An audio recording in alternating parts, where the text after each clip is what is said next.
hujasikia hata siku moja Whozu akizungumzia bana ndoa bana mwakani ama nini? Sasa hivi anafanya mafundisho ya anafanya madrasa.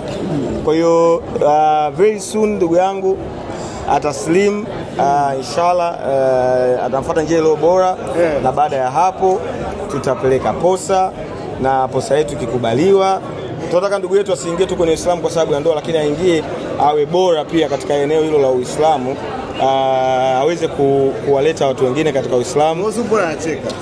Kwa sababu alikuwa labda apendi lizungumzia, lakini mimi wacha niliweke wazi kwa sababu naona anapata tabu sana kuulizwa kuhusiana na ndoa na kila kitu. Swala linalochelewesha ndugu yetu bado inabidi ajifunze imani yake hii mpya atakaoenda kuingia, na baada ya hapo naamini tutakamilisha swala la harusi, na sidhani kama kuna harusi itakuwa kubwa kama harusi ya Whozu na Wema. Mimi nakwambia kwa sababu wakati mimi nafunga ndoa nilikuwa na mchoro wa namna harusi yangu iwe, lakini kwa bahati mbaya wakati ule budget zilikuwa. Sasa hivi nguvu tunayo, tutatumia mchoro ule na tutaongeza vitu vipya, na uzuri nimeshiriki pia kwenye harusi ya Jux na harusi zingine zote kubwa zilizotokea. Kwa hiyo najua namna gani tutafanya harusi ya Walelo, John, Whozu, Walid mume wa Wema.